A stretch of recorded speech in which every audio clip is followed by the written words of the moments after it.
She found the box at the bottom of an old wire basket in the corner of the thrift store. Everything else was chipped, grimy, forgotten. But this one was sealed, shrink-wrapped, pristine, a perfect little Wakuku toy, tucked inside its clear plastic casing, bright eyes and cartoon smile pressed right against the film. The date on the box read 2018, but it looked untouched, like someone had lost it yesterday. She had never owned a Wakuku.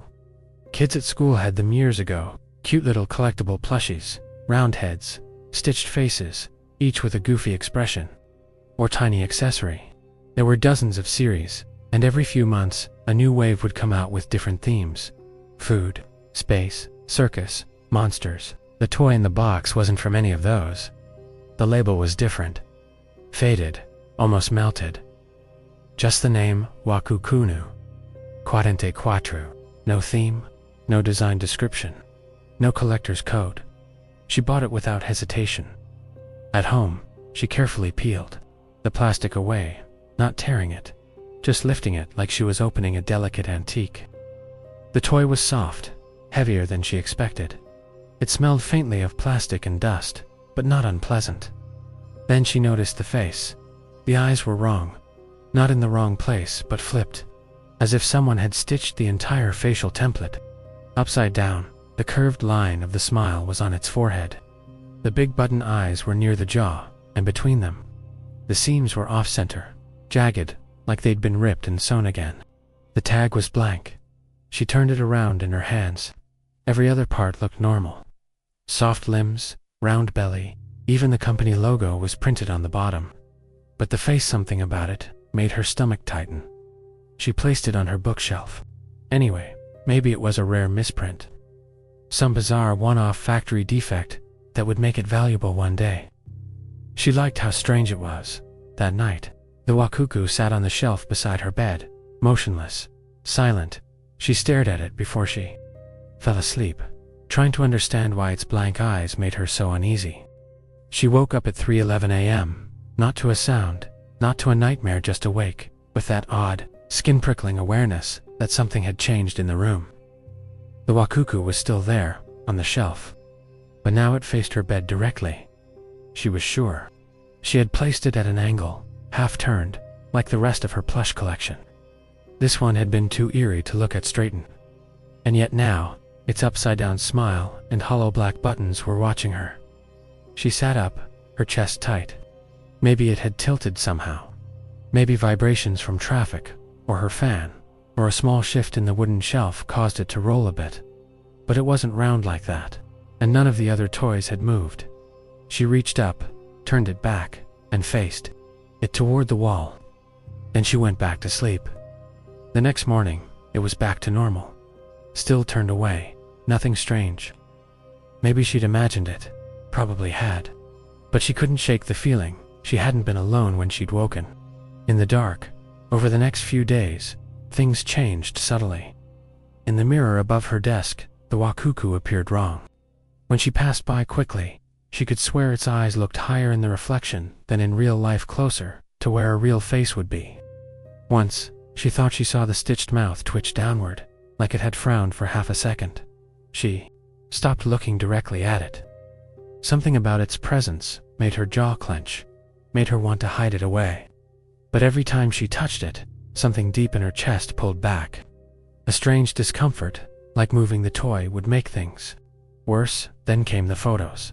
She was scrolling through her camera roll, trying to find a selfie she'd taken with her friend a few days ago. But in one of the frames, barely visible in the background, the Wakuku stood on her bed, not on the shelf, upright, facing the camera, arms slightly raised. She hadn't noticed it before, but the moment she did, her entire scalp prickled. That night, she placed it in the closet, shut the door, clicked the latch, just to feel normal again, just to prove to herself that it wasn't anything. But around 3 a.m., she woke again. Not to sound, not to movement, just that same feeling. The closet door was open, and the Wakuku was back on the shelf, turned to face her directly, as if it had never left. By the end of the week, she'd stopped sleeping. The Wakuku no longer pretended to stay in one place. She'd wake up with it closer to the bed, first on the desk, then on the pillow, then on the floor. Then one night, sitting on her pillow, its stitched eyes just inches from her cheek, she stopped touching it. Even moving it with gloves made her hands itch for hours. She placed it in a sealed trash bag, tied tight, and left it outside in the building's dumpster. Her heart pounded the whole way back to her apartment. That night she bolted upright in bed just after 3. No dream, just dread. The air felt heavy. Her shelf looked empty. The Wakuku sat in the corner of the room, facing the wall. This time, it had never faced the wall on its own. She began to notice it studying her, always watching when she moved. Sometimes she'd catch it turned just slightly, like it had been following her across the room. The worst were the mirrors. In every reflection window, phone camera, stainless steel microwave, its face was subtly wrong. The smile had lengthened. The eyes were higher, the nose gone, like the mask of something trying to become human and failing. On Sunday, she packed it in a shoebox, drove to a river an hour outside the city, and dropped it in. She didn't look back. Didn't tell anyone. Didn't even say its name. That night, she finally slept deeply, peacefully. The silence was thick and forgiving. Until just before dawn, a single thump against the wall woke her. Not a knock, not a fall, just a dull, unmistakable impact. She sat up slowly, breathing shallow, and looked to the corner. It was back, soaked, dirty, sitting upright. Arms slightly wider than before, like it was stretching. The mouth wasn't stitched anymore, just a black seam that pulsed slightly open and shut, like it was learning to breathe.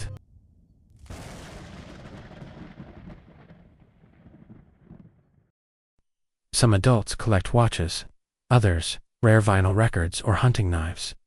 He collected Wakuku. They weren't cute, they were wrong. Lopsided faces, too long limbs, button eyes sewn just a bit too tight. Each one came in a numbered cardboard box with an official certificate and a short backstory. According to collectors' lore, they were invented by a trauma therapist in the late 90s. Each Wakuku was designed to represent an emotion: fear, guilt, shame, loneliness. Only 6 were officially released. He knew every one of them by heart. They sat on a custom shelf in his study, each inside its original box, the lid slightly tilted open to reveal their stitched faces. He kept the room dry and dark, cleaned the dolls with a tiny brush. Some were worth hundreds now. Others had been pulled from circulation after rumors that certain designs upset children too deeply. But that wasn't why he kept them. He didn't buy them for their rarity or monetary value. It was something else, something quieter. He said they made him feel safe, as if they absorbed something on his behalf. His anxiety, his memories. I never really understood it, until the box came. The 17th it arrived without warning. No return address. No order confirmation. Just a plain package left outside his apartment door. When he opened it, I was there, watching from the kitchen. I thought it was another eBay score. But as he peeled the brown paper back, his hands paused. His posture stiffened. "This one," he whispered, barely audible. "This isn't supposed to exist." It wasn't like the others. The box had no number, no label. It was heavier, darker in tone, and damp around the edges. He opened it slowly, like he expected something to bite. Inside lay a Wakuku neither of us had ever seen. Its fabric was stained, torn at the seams, as if something had tried to escape it. No button eyes, just black depressions, like burned-in sockets. Its tag was blank. No name, no story. He didn't smile, didn't speak. Just carried the box into his study and placed it at the far end of the shelf. He didn't dust it, didn't tilt the lid open. He shut the door behind him, and that night, he didn't sleep. By morning, the shelf was rearranged. The others had shifted, tilted in different directions. Some had fallen over. One, number 6. Envy lay face down on the floor, far from where it had been. The 17th box hadn't moved. But the room smelled wrong now, stale, like mildew, and something metallic. He started spending more time in the study, stopped eating full meals. I caught him whispering once, as he stood in front of the shelf, barely moving. I thought he was praying, or reciting something. By the end of the week. He had blacked out all the windows. Something was changing in him. His voice got quieter. He flinched when touched. He started unplugging the TV at night. Said he didn't like the flicker. I should have thrown that box out the minute I saw it. But instead, I opened it myself when he left for work, and the thing inside had moved. It lay there, still, when I opened the lid again. But I knew something had changed. The fabric around its neck was torn wider than before. Its arms were bent upward, unnaturally. The air inside the box was warm, wet, almost, and the smell that hit me wasn't just mildew anymore. It was old breath. The kind you'd expect from someone who hadn't spoken in years. I closed the box carefully. I didn't want to believe it. Dolls don't move. Fabric doesn't sweat. Boxers don't radiate heat. But that night, he began talking in his sleep. It started as murmurs. No words I could catch, just the shape of speech. Then, around 3 a.m, he sat up in bed. His eyes were closed, but his face was turned toward the hallway. And he said, "Don't put it near the others. It doesn't like being seen." The next day, the doll was gone from the shelf. The 17th box was there, but the lid was fully shut now, and the weight was off lighter. He refused to talk about it, claimed he'd misplaced the doll, that he was reevaluating the display. But then came the smell. It followed him now, the metallic scent of damp cloth, and something sharper, rust maybe, or blood. His skin was always damp, his palms stained with something dark that no amount of scrubbing removed. He stopped going to work, started sketching instead. Pages and pages of warped little faces with hollow eyes. Some looked like variations of the Wakuku dolls, others were less defined, just vague outlines of screaming mouths and broken limbs. He wouldn't let me throw any of them out. Said it was part of the ritual. He moved the others off the shelf. All 16 were wrapped in cloth, placed into a storage bin in the hallway. Only one box remained in the study now. The 17th dot, the lid was nailed shut. He said it was for safety. That the doll inside was interacting in ways he hadn't expected. He was taking notes, recording dreams. He had notebooks filled with long passages written in looping, uneven script. None of it made any sense. Half of it wasn't even in English. Then the sleepwalking started. I found him once in the middle of the night, standing in the kitchen with the light off, facing the fridge. He whispered, "It can't be 17. There weren't 17. Why would they hide it?" He had scratches down his arms, deep ones, like claws, or like he'd been digging at something. On the 8th night, I woke up to find every mirror in the apartment covered. Bed sheets, towels, jackets, not a single reflective surface left exposed. The box in the study was humming, not loudly, just a low, throbbing vibration, like a faraway engine idling in the dark. I pressed my palm against the lid. It was warm, then hot.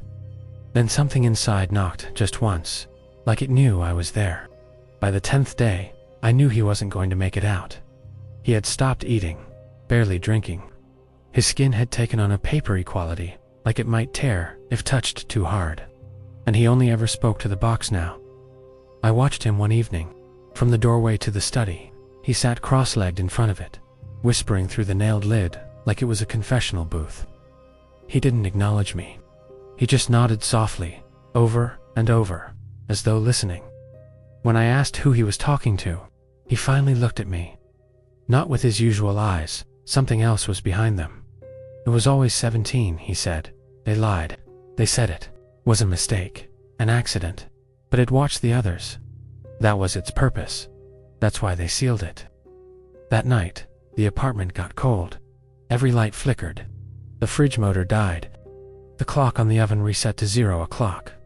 The power hadn't gone out, but something had shifted. I couldn't hear the cars outside anymore. No wind, no neighbors. Like the building had been carved out of the world. He was already back in the study. By then, rocking slowly, and the box was open. I didn't see him open it, but the nails were on the floor. Bent outward, inside the box was nothing, just fabric, bunched, damp, heavy with mold. The doll was gone, I stepped into the room. The air was dense, humming with that low frequency again. I turned around, and he was gone too. Only his notebook remained, placed carefully on the floor where he'd sat, open to the last page. A sketch not of a doll, of a face behind glass. Watching, I left the apartment that night. Never went back. But sometimes, in moments where reflections shouldn't exist, the back of a spoon, the glare of a car window, I see something that isn't mine. A face, small, still wrapped in cloth, waiting.